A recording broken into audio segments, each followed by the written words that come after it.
Níl airthe le county an dún éinchlé rain hain bí a bhógan gríseo, ach ní ra vidir iad ag champagne na héir an fefe cear an chlár a chá Hurling. An darfam daispáint sin mis nachdómh nuair a hairís aiger Cill Dara. Bhí búnt le Cill Dara aintrim na deise hart do Frachsláán ó Ísle Céime, ach bhí gá chuile bu eile. Ní háidir sláán ha man trátarta an clé cnúnach seo. Tá cosantóirí láidre ag an dún le lehéidí Rory McCrickards lína lán cúil agus Caoileán Taggart anna éifeachta gur bhfad Donald Hughes agus Tim Prentre hosnóig i Lár Parca agus ahrú déanaach a measna dosathe Cathal Coleman istigh ón tús.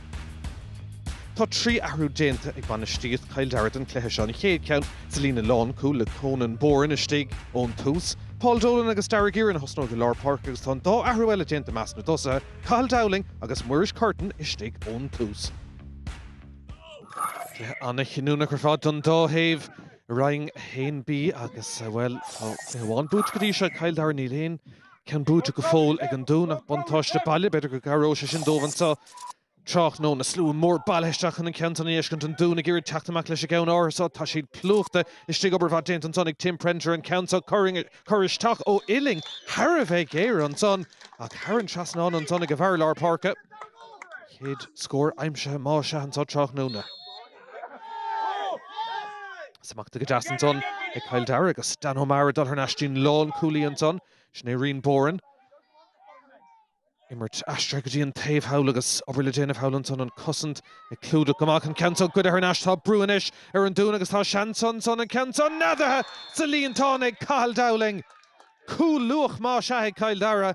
Hín cumar a scéil gomach sé glanta ach an slitter fácan íag an son ag Ben Taggart agus smachta go deas ag Cathal Dowling agus gannach éon rud amháin ar ainting an cúil sin chuirsteachtaí an angach agus well for an Brian Dowling bra sás leis an tús atá chuir le cuasaí an tá barc ficeanna.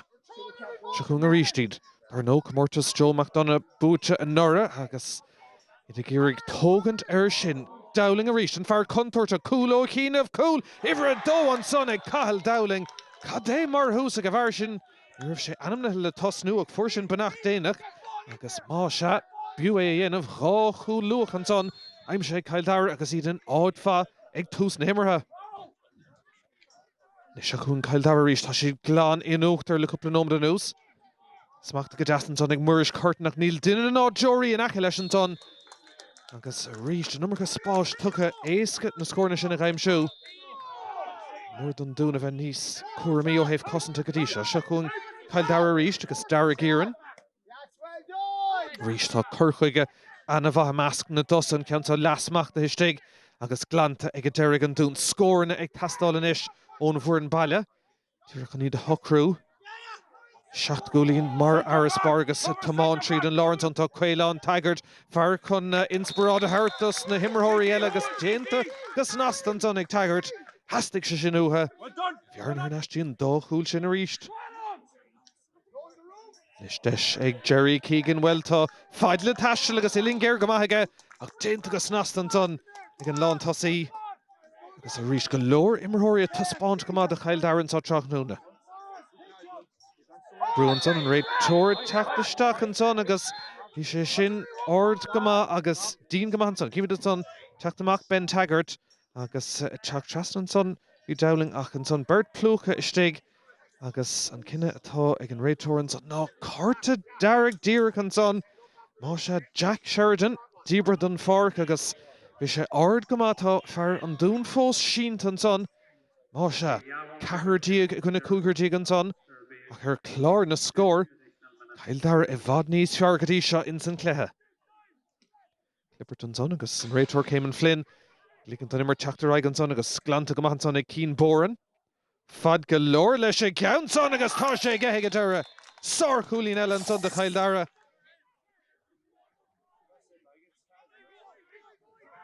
Leis Cill Dara le farspár anna bhór an sa.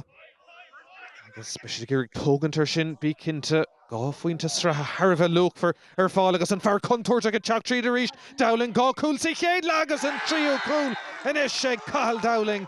Sártha spántas tucha uaig siúd an so tránóna an tríú cúlach éasca go mada bhí sé cuioineh ar pasa hart ag a deire ceann chur síos. Sin ceann son glanta ag Tim Prentre. Se cúlinn massí chéad le cuioinnig an dún. Cúigear díag inis tá seans an son ag dahí Sands ó Purton féir an countach churthisteach agus siúd agus se tá an muir sásta díagar níag na scóir na tacht. An trí cúil sin in áíar an difriúit suntasach atra go dtí seo tránóna deisian is ag Paul Sheehan. Muir sásta rís leis ag son. Se tá trid a gcónaí sa dún. Na cúil sin treis an díomháilíon of spás golóirstig an son agus deis éasca ag David Qualter ro éascar fad an son. Agus Kildare inis in áit anna bha.